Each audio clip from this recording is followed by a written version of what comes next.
Well, for our audience, Dan, I'm just quickly introducing you. If people shouldn't know you yet, I'm sure they do, but well, you're a designer, media designer, communication designer, teacher, an author, design critic. You have origins from Palestine. You graduated both from Maryland College and University of Ottawa. Got your PhD from Goldsmiths College, right? Yep. And you're teaching communication design at 3 different colleges of art in London, Chelsea, Camberwell, and Wimbledon. And in 2010, you founded a magazine, right? The Kalimat magazine, of which you're still the editor and creative director. And you are also one of the founding members of the Decolonizing Design Research Group.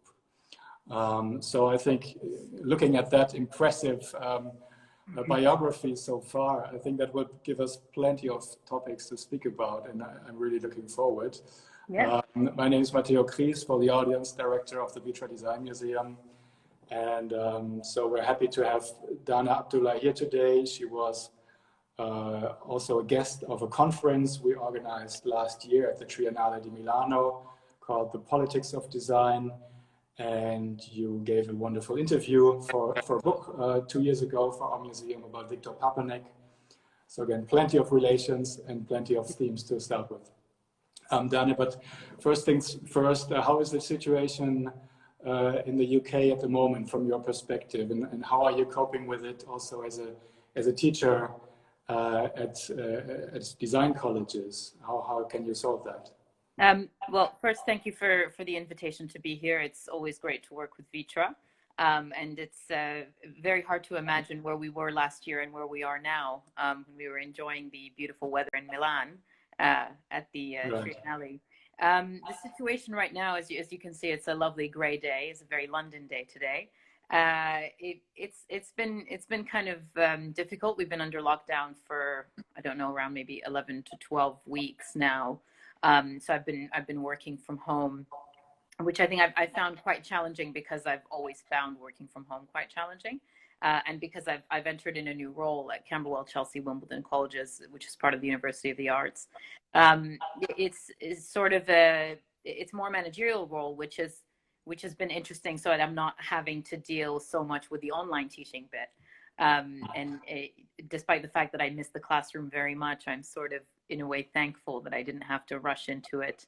But trying to support the staff in their, in going through with online teaching, and the amazing feat that they had to pull off in such a short amount of time. But otherwise, I mean, I'm thankful I have a roof over my head. I'm able to cook every day to the point that you get bored of cooking. But all I can say is I'm very much looking forward to being back in an office. Mm. Well, I totally agree. So I think that's what we both and many other people share. I think the desire to go to a normal daily office 9 to 5 has never been bigger than at the moment. Well, let's hope it will be reality soon. Mm-hmm. Danah, to start with, I would like to speak about the Decolonizing Design Research Group. I think other topics that we will address will certainly relate to that or emerge from that. But I think that is something that you and a few others brought to the design world a few years ago as a very important thought. Obviously, the thought was there already that there is colonialism in design history. I just took this, this little book from my library. I don't know if you can still read it. It's right. I don't know if it's mirrored. Yeah. Edward Said's Orientalism book. So of course it has been in the thinking about art history and design history for a while. But I think you and your colleagues with this manifesto, Decolonizing Design, really brought it down to a very precise and also sharp thought, which you adapted to mainly design education. I suppose that what you contributed to that idea, or how you entered into it, was probably related to your PhD for Goldsmiths, where you studied design education in Jordany, right? So was that a starting point for you, or was it just one further step in investigating this colonialism that is inscribed in design education and its history? I think the sort of speaking on behalf of all of us, I think we were all dealing with these specific issues within our PhDs at the time. And we didn't, there was sort of very disconnected kind of connections between maybe two people knew each other from a certain event. And I had met two others at another event. And so we didn't really know each other. We weren't communicating as much until one day. And it was Luisa Prado and then Pedro Oliveira who contacted me saying that they wanted to, for me to join them to write a paper on, you know, these specific issues. And they had brought about 3 others to this conversation, and we began writing this paper. And that's sort of where we realized, okay, we have these threads that are similar, that we're all dealing with these different aspects, but we couldn't really pinpoint what it was. And so it was really hard to basically just kind of write this thesis and not have as many resources to draw on from the design discipline.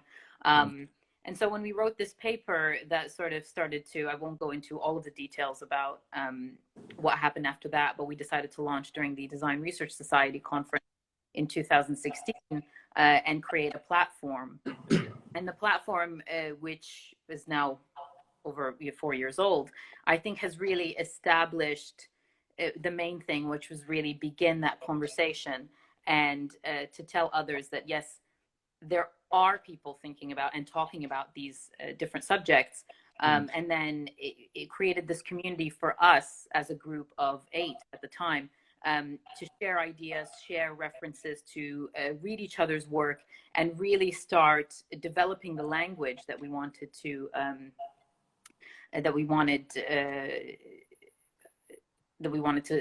sort of what we wanted to say, to kind of shape the language for the things that we wanted to say.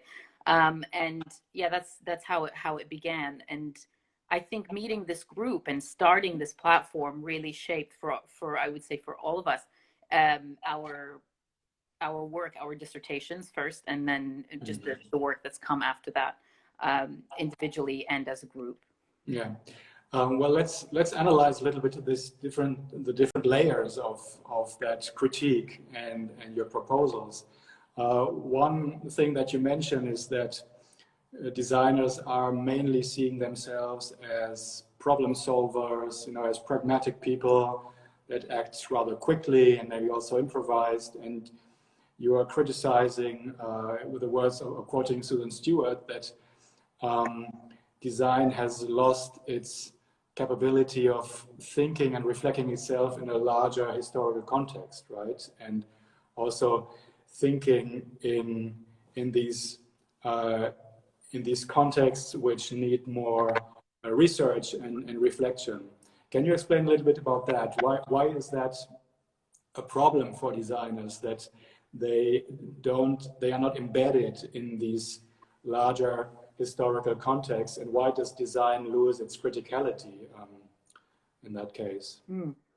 So it's a very big question. I think that designers don't really realize, I think because we've always seen design as something that is sort of just aesthetics, as sort of adding a kind of shine to something. It's, making the signage a bit more aesthetically pleasing. So they don't really see the importance of their role in shaping ways of being, in terms of, let's say, design decisions such as swiping on a phone, for example, has literally shaped the way that we live in the world and how we use objects. Now, every time we see something, we see a screen, we automatically go to swipe it. And that was something that we've shaped. The interfaces that we look at shape the way that we engage with content. And these are all designed things. And so for designers just to think of what they're doing as, okay, just a job that I perform for a client, leads to very problematic decisions, because they don't necessarily think about the repercussions of what they're doing. And this, I mean, there's lots of reasons why this is the case. But why we would argue, and why I would argue that they need to kind of look at what they're doing more critically, is because there are major implications to what we do, and how we think about what we do. And just saying that we are there to service clients, I don't think that's the way that design is the future for design going forward. We can't just think about what we do as apolitical. Well, I think that's what you call the ontological side of your critique, right? It's when design is always designing back on us. So yeah, we're at the end also not only the subject but also the object of design. When you are working with people from, for example, Arab countries, how are you experiencing the consequences of this fact that people's or designers' understanding of their own practice is shaped by this Western modernist narrative that is still the paradigm in design? I think the way that it affects people is that there's always this sort of Western design to look up to and to mirror, and that anything I create that is local is never going to be good enough, because everything that is from abroad is better. This is just what the Palestinian intellectual Hisham Sharabi calls the fetishized consciousness. And it's this idea that whatever comes from abroad is automatically better than what we create here. The other thing that, through my research in the Arab world, and particularly in Jordan, was that design is much less about these kind of very traditional distinctions of interior, graphic, product, fashion, even though that's how the universities are framed. And it's much more about what's going on the ground. So what a lot of people would call social design, for example, although I would just refer to it as design. And so where the role of the designer goes beyond these traditionally established areas that came from the West. And so it really is kind of taking a model and just dumping it into another area where it doesn't work. And that really affects how it's seen by the public, how designers generally view themselves.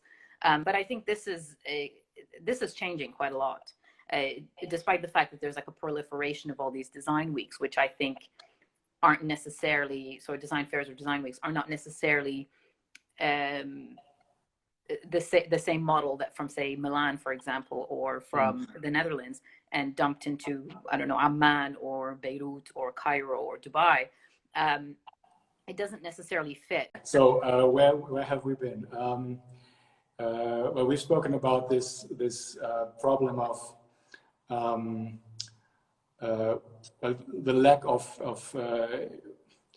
history, in design practice, and the consequences in your case in some of the Arab countries that you have specifically looked at. So it would be interesting to hear some precise examples. Could you mention maybe something that you saw during your research in Jordan in design education? What were the challenges and also consequences of this coloniality of design in that case in Jordan in design education? I mean, there's so many to name. I wrote a whole PhD about it, but I think one of the main things that we can focus on is the language of instruction. And there were sort of, there's a lecturer who was saying how there were some terms that he just had no idea how to translate these into Arabic. And for some students who couldn't speak English, he would have to kind of think up some sort of translation, write it down on a piece of paper and give it to the student. And so I found that very interesting, because it was sort of this lack of a language using their own mother tongue in order to speak about design. So it was all in English, which a lot of the people that I did a lot of the the interviews with, so students, designers, educators, wanted desperately to solve. It was a big issue. And how do you develop a language in Arabic to speak about design and speak about design with confidence? So that's one thing, because English took precedence over Arabic. Yeah, that was one of the major, that's one of the major issues that I found. I mean, there's so many different things in terms of, with history, for example, is what is the history of design in that region? But if you base it on, if you ignore if you ignore crafts as a form of design, then you're just left with, you know, what are you taught? You're taught the Bauhaus, you're taught all of this Western design history. And so students and designers and educators are really hungry to kind of find these stories of different people who are practicing a form of design that the West would not consider as design, for example. And that's really, these past few years, you've seen a lot of it coming out, and there's a lot of different content being created, but being put out there. Instagram has been a really great platform for that. People digging through old publications, some writings of history.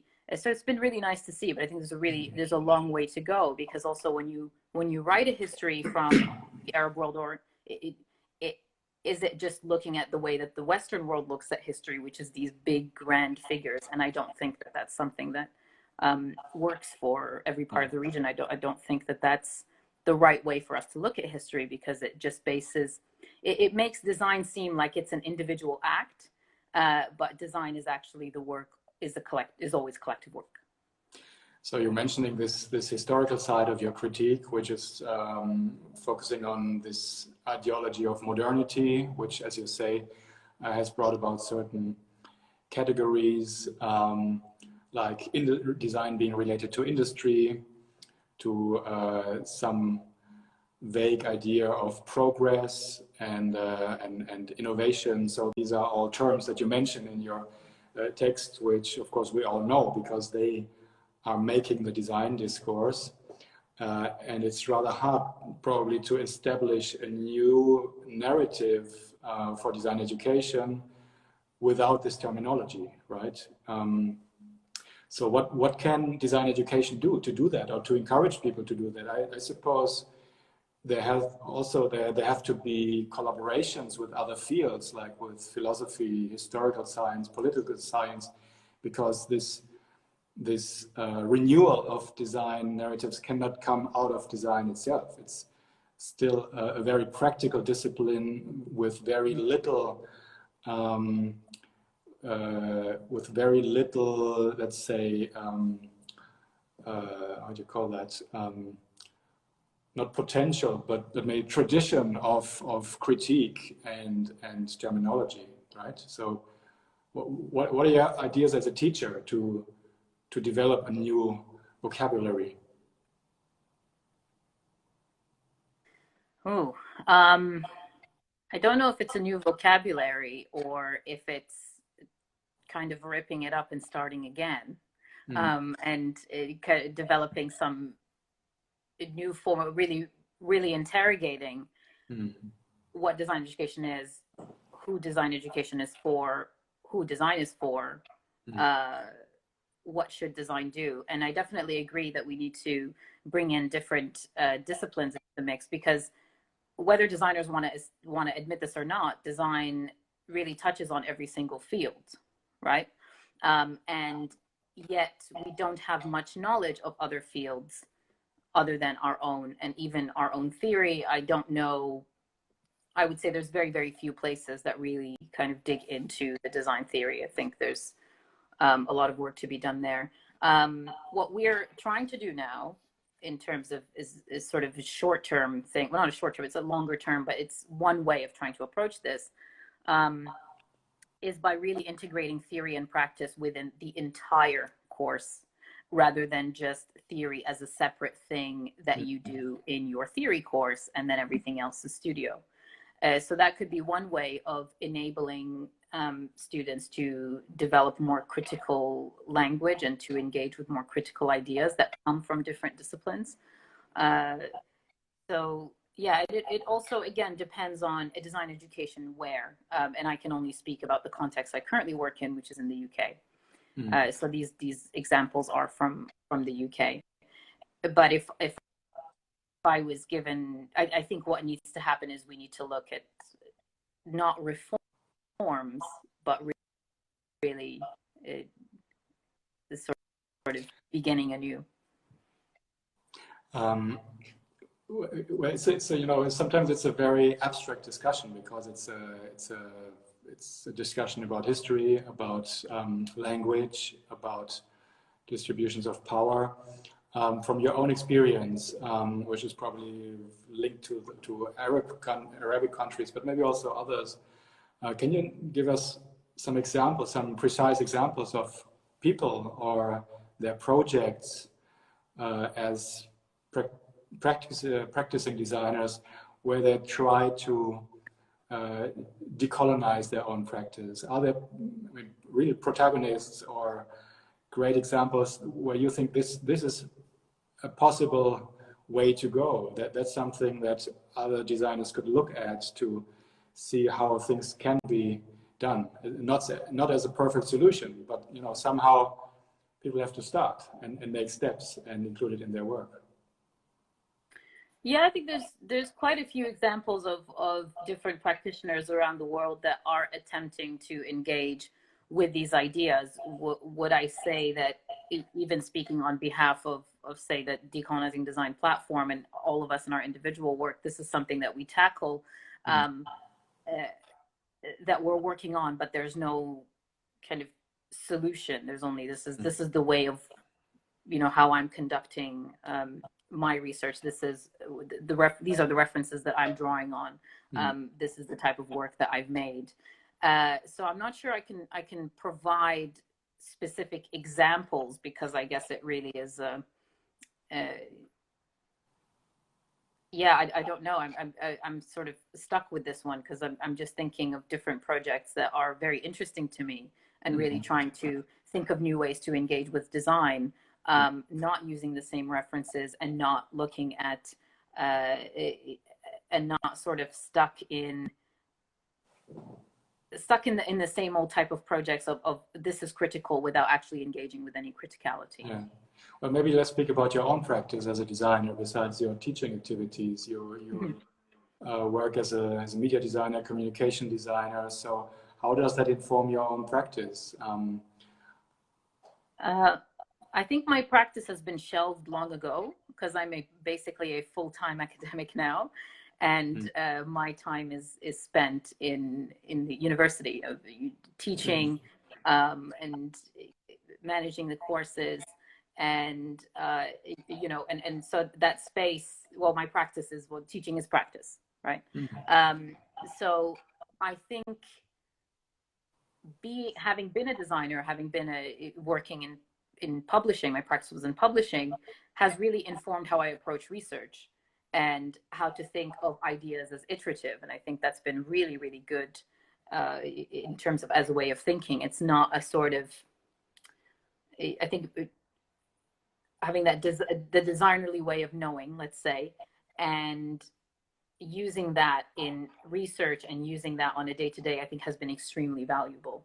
But in terms of my practice, when I was working as a designer, when I was running Kalimat, it really opened up all of these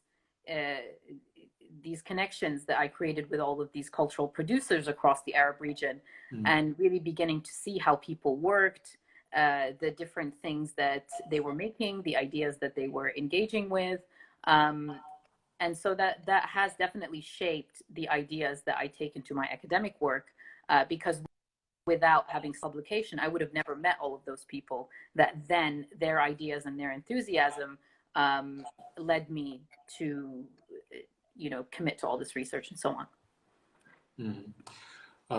Well, let's speak a little bit about your own biography, Danah, if you agree. You have origins in Palestine, Then you studied in the United States and Canada, now teaching in the UK.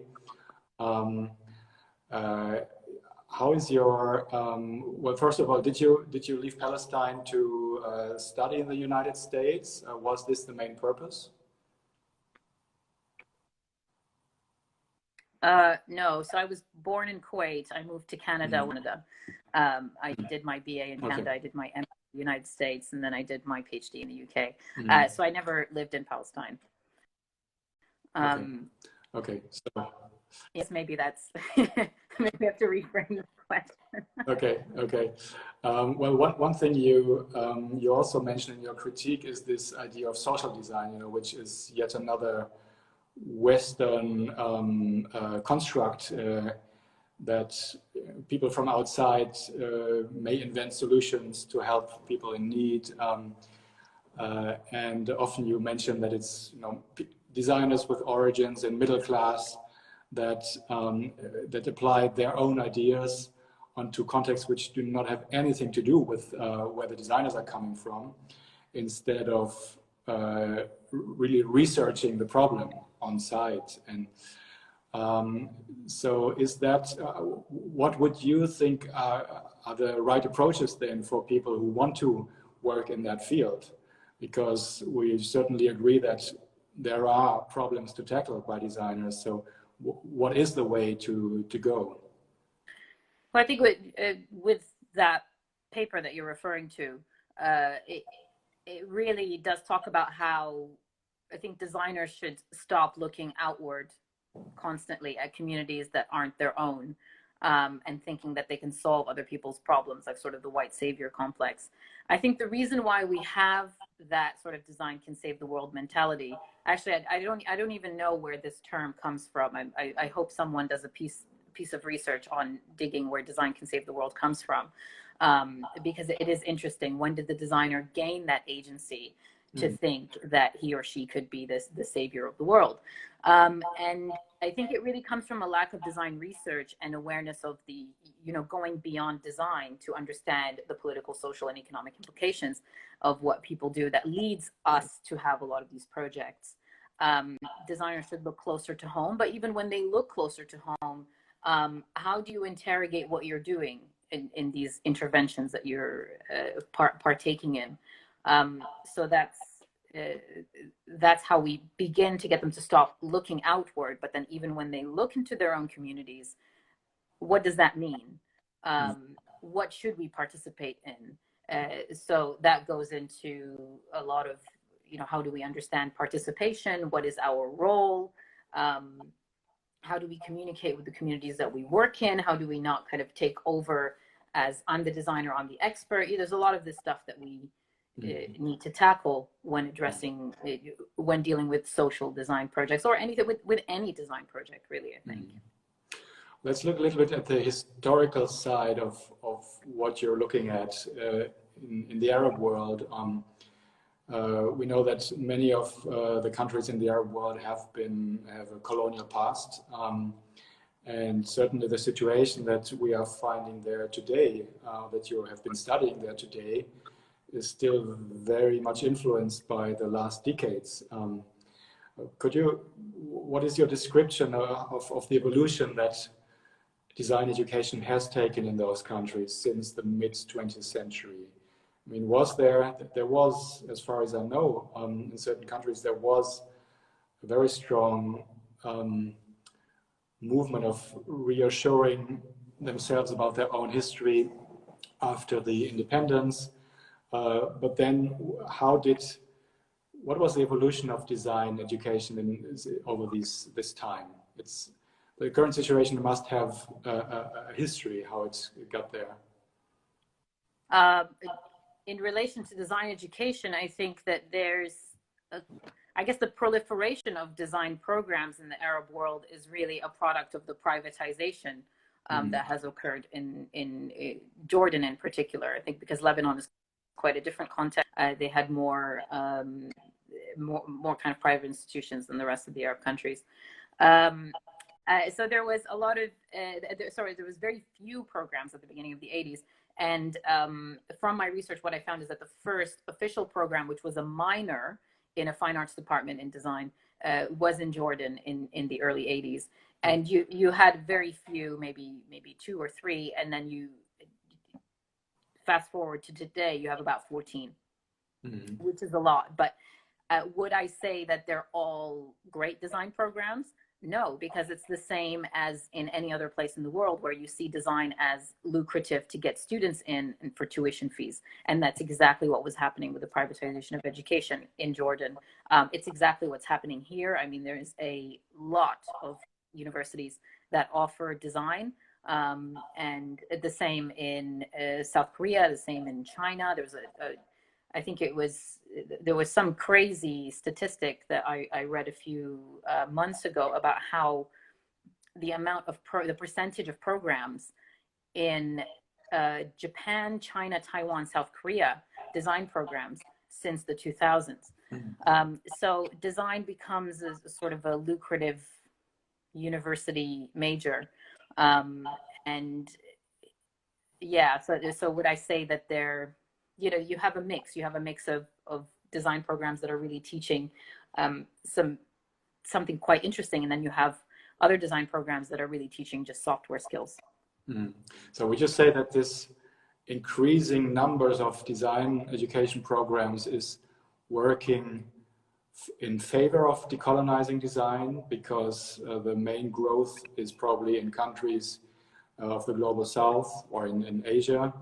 Or would you say it's working against decolonizing because they are mainly teaching the established modernist canon of design history, which I think is still very much, it's inscribed in literature, in museum collections, it's still very present. Would you say it's working against or in favor? I don't know, because I don't know what those programs are teaching. If the ones that have sprouted out in Southeast Asia, and in the Arab world, from what I have seen, largely the amount of programs that have developed are not interested in different conversations. It's either software or continuing to teach the Western canon. Now, of course, there's, that when you have new lecturers coming in with new ideas, this is obviously going to change, right? So would I say it's working against or for decolonization? I don't know. I don't think that's something I can really answer, especially when I don't know the context of it. But in a way, they're probably working still against, because it's still within the traditional university system, which in itself, if we think of what decolonial theory is, which is the subversion and transformation of that which exists, is really getting rid of this system and really rethinking what this system is and develop something new. Looking at the Arab world again and your studies, what are at the moment the perspective from students graduating from design education in Arab countries? Where are they mostly going to? Are they going into certain industries or working with manufacturers, or are they leaving the countries and working in the diaspora? Can you say something about that? Yeah, I mean, the biggest industry, I think, for designers, for graduates of design, is advertising. That's a big one. More recently, you see fresh graduates launching their own studios, but this is by no means something that is easy to do or understood. Some of them give up on design altogether, I think, and those that really want to pursue it obviously leave. Brain drain is a huge problem in the Arab world. It's basically second to oil in terms of export value. So if you look at all of the universities all across the world, you will see a lot of academics who leave to get their PhDs. Very highly skilled workers just leave because of the job opportunities. I know that a lot of them go to Dubai, the Gulf countries, because there's more opportunities there. There's a pretty thriving art scene in Dubai, so working in those spaces. Yeah, but brain drain is a huge issue in the Arab region, and there's a lot of research on that. Yeah.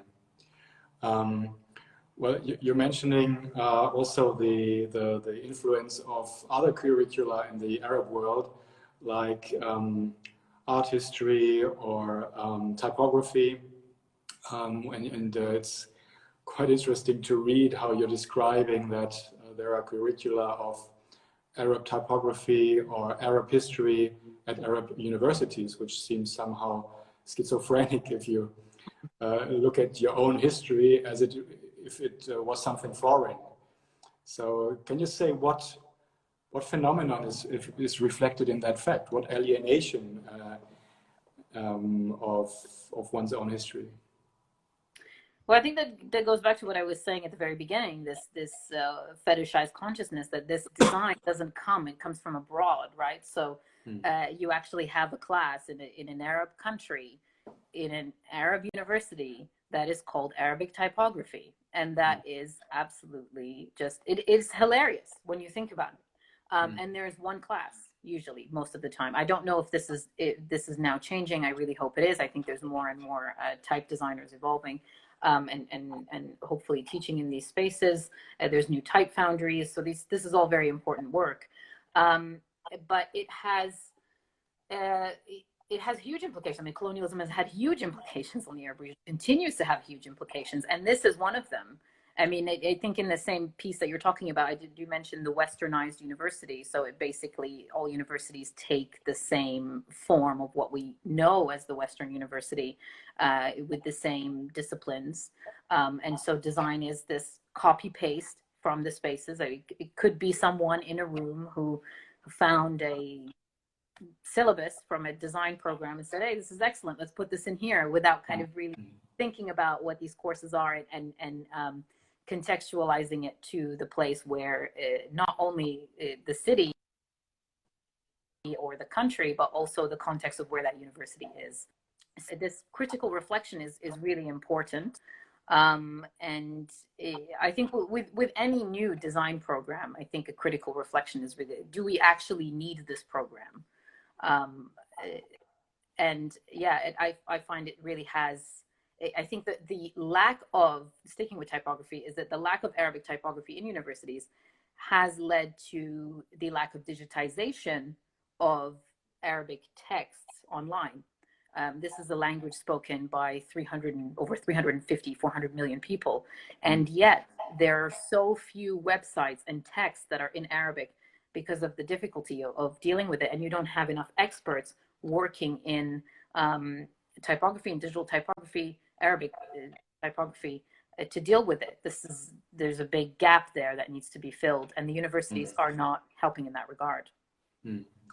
And I guess to develop perspectives to improve that, it needs clients now. It needs institutions or individuals who commission design in a way that other approaches to design can take place, right? Is there something, you mentioned Dubai, you mentioned some of the Emirates, that where there is a thriving art scene.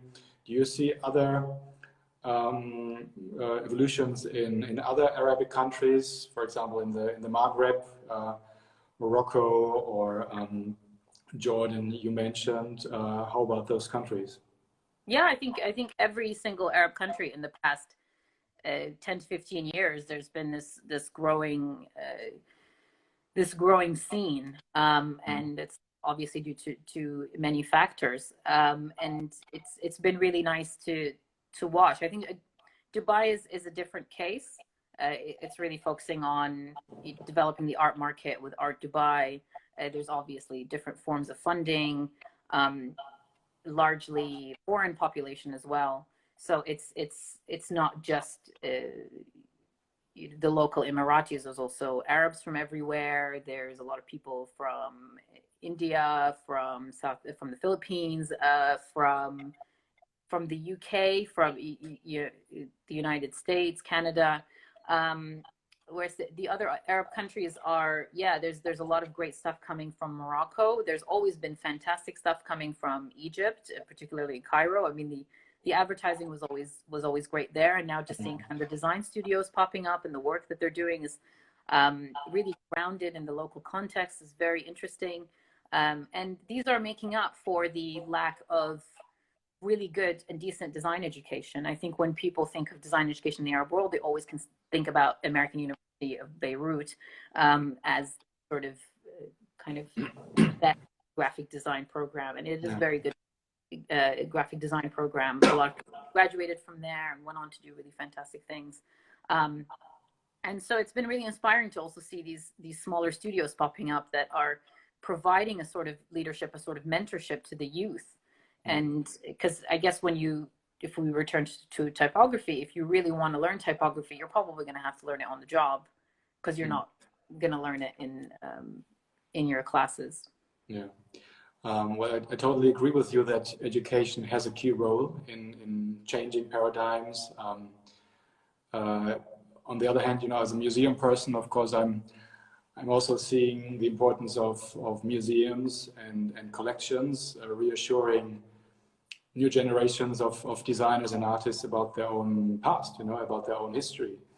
And I had the experience when I was 21. I worked in Marrakesh in a small museum of traditional crafts in Morocco, and experienced that at that time, and I think it has changed in the last 20, 30 years probably, that traditional crafts were still seen as the main creative expression of certain cultures, and that there was, at least in museum collections, very few awareness that there is a contemporary new generation of designers that also make a very important contribution to the country's culture. Did that change over the last 10 or 20 years? Are there institutions, museums, or private collections that give these new generations of designers a platform?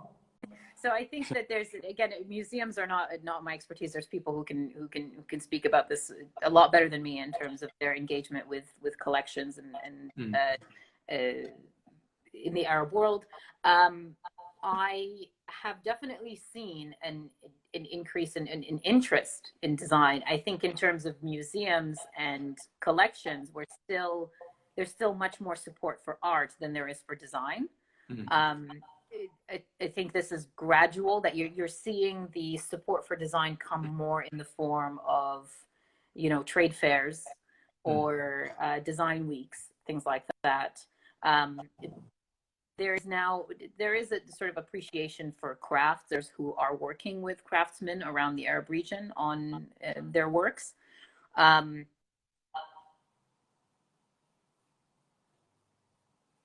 way to go in terms of that investment and appreciation. It's definitely been more geared towards art. Okay. Yeah, I had the same impression. Let's make a shift to another topic, which I think is somewhat still related to what you investigated. The current situation in the United States, where we see in another field, it's more on the political and societal field, how the disbalance of power and participation in a society can really endanger the whole community of a nation. Would you say it is too ambitious to say that design can make a contribution to solve these situations? I mean, it's certainly a huge political problem, and we might overcharge or overestimate the possibility of designers. But on the other hand, you were mentioning this ontological aspect that it's not only objects that we design, it designs back on us. And if we see this balance of power, these are design conditions which are part of the problem. What do you think can be design's contribution to these challenges? I think the main thing that designers can contribute is to really try to begin to think as citizens rather than as consumers. I don't think this is a design problem in traditional sense. I think it's the way that we engage with our political and social realities. I think what the world really witnesses is what is sort of a disimagination machine, right? We really lack the critical sense, the ability to imagine to have to think critically, to imagine the world, to imagine the unimaginable, to engage in thoughtful and critical dialogue. I think as designers, we really lack this generally the whole world is really has lacked imagination. So I think I wouldn't see this as a design problem in the traditional sense of, let's say, those that would say design can save the world. We can design. I don't know. Sorry, I'm just sort of trying to kind of think of a funny way that someone who says that design can save the world would try and actually solve a systemic racism. And it just, yeah, I just kind of had a little thought in my mind of post-it notes and design thinking. But I really think that if we become self-reflective designers and think of ourselves as citizens, where we deal with what's going on as reality, and have the ability to imagine and to use our designerly ways of knowing, I think we can really come up and work with others on this in order to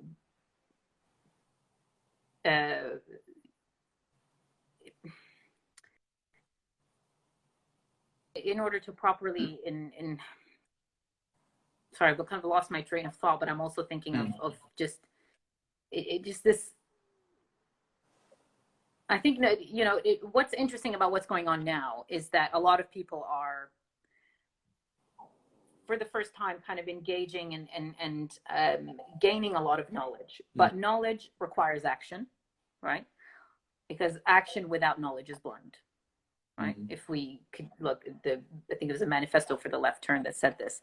And so if designers are acquiring a certain set of knowledge, how do they put that into action? How do they help these different groups?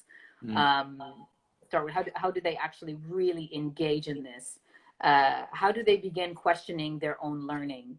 So basically to go really around is because I'm really interested. I've been really thinking about these ideas of what is protest? Are we actually critically reflecting on the effectiveness of protest? And I think that for me, protest really shows that we have this, we think that we possess ultimate sovereignty over our governments, right? But that is not necessarily true anymore. I think that's kind of, if you think about that in the time of the Universal Declaration of Human Rights, the will of the people shall be the basis of the authority of government, for example. If this were true, then I think protest would be more effective. But people's sovereignty is not what it once was. So this is an opportunity for us to really think about, okay, what is protest? How do we also deal with it in the situation that we're in now? So this is one way in terms of reimagining protest. But then as activists, what's the next step beyond this? But yeah, it's about becoming informed citizens, critical citizens, and really kind of sitting down and having thoughtful deliberation about how we can imagine a new world. Danah, let's look at some questions, because some of the audience sent some questions in. There's one very simple one to start with. What do you think are some good ways we can start? I think I've just said that one. Yeah. I guess the first thing we can do is, I guess if it's in relation to what we were just talking about, is what is protest, and can we really critically reflect on this effectiveness? That's one of the first things that I would start with. Yeah. But also thinking about how we can actually move away from this thinking of ourselves as consumers and becoming citizens. There's another, it's not a question, but a comment, but I think it's interesting, and I wanted to share it with you and see what you would say about it. Someone is writing, the users of design tend not to be preoccupied with the histories of the creators or products in the same way as in that of art objects. becomes untraceable in most objects. So I would say that is a slight critique also, saying that, well, why do we have to read the individual histories or challenges of the designers in an object? Shouldn't an object just be, functional work, whatever that means, functional? What would be your answer to that comment?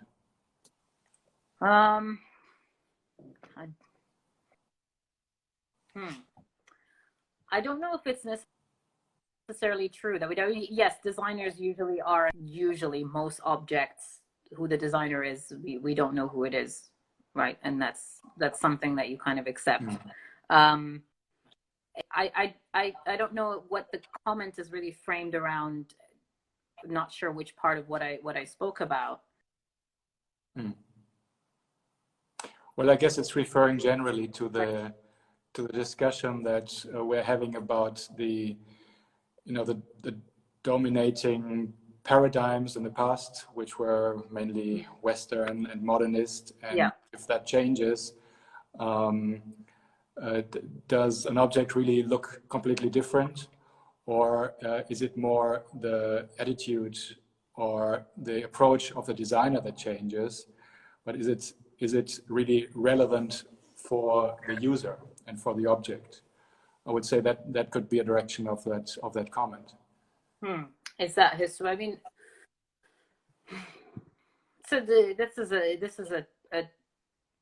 tough one, because I'm just starting to think of, okay, is the designer not looking at the past to create their objects? I would disagree, because most things are basically come from what came before, right? You ask most design students to start designing something, most of the time the first thing they'll go do, or forget designers, let's actually look at interfaces. Interfaces are great because all of them look the same now. So are you going to tell me that they're not based off something else? The person just basically looked at an interface that was the iTunes interface, like, oh, actually, this is great, I'm just going to copy it. And so what we have now is basically iteration number 350 of the iTunes interface. Okay. So yeah, we're as designers always looking at what previously came before in order to create our works. Does it matter for the user? It matters for the user because I guess that when you put an object out into the world, you already embedded a certain ideology in the object that you created. And so when you send it out into the world, and you have a certain, you've said that this is the use for this object. Okay, this object is used to be put, as slippers, I have to put them on my feet. But then somebody can use that slipper for a completely different usage that was against your initial usage, right? And that's something that you know as a designer, that the moment that you release this object out into the world, it loses the use that you think that the user should use it for. So that's something that we have to keep in mind. It also, if to go to, I think it was Marjan van Helvert's ideas about dirty design, in terms of putting this white layer on top of the objects that actually mask how dirty they are. Where these materials come from, where does this labor come from?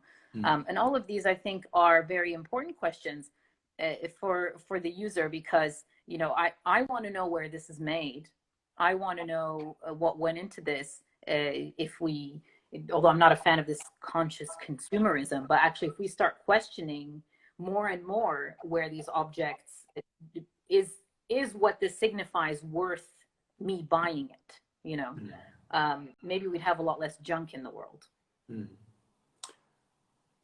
So it's also, I'm not really address the comment, but I mean, kind of that's where my mind went to. Yeah. So there's also a link, it's not only linked to histories and narratives and design history, but also to other issues like sustainability, right?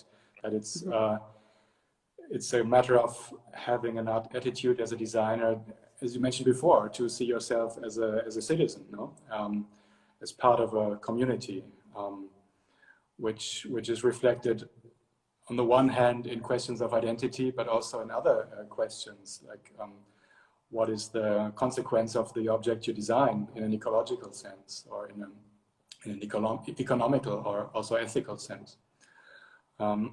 Yeah. Well, Danah, thank you very much.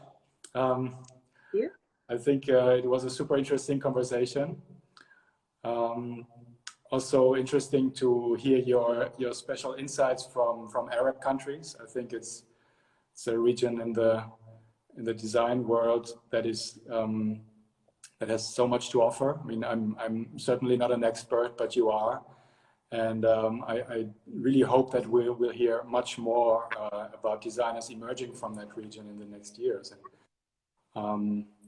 So is there still something you would like to add that we have not touched upon from the decolonizing design, the huge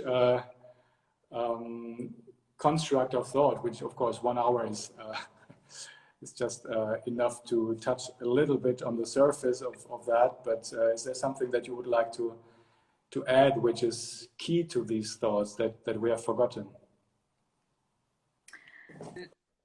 No, I think we've spoken about quite a lot.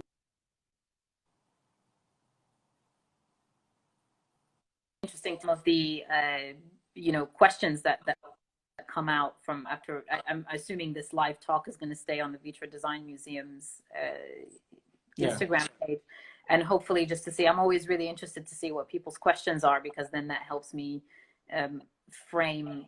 Okay, what kind of things should I now be tackling? It's really amazing to see what kind of questions come out after these. I think those are some of the most important things to look at. So, and maybe once we look at those, maybe we can arrange another time to have a chat. Yes. And continue this conversation. Yeah. Thank you very much for inviting me. I very much enjoyed being here today. Thank you, Danah, for having been with us. And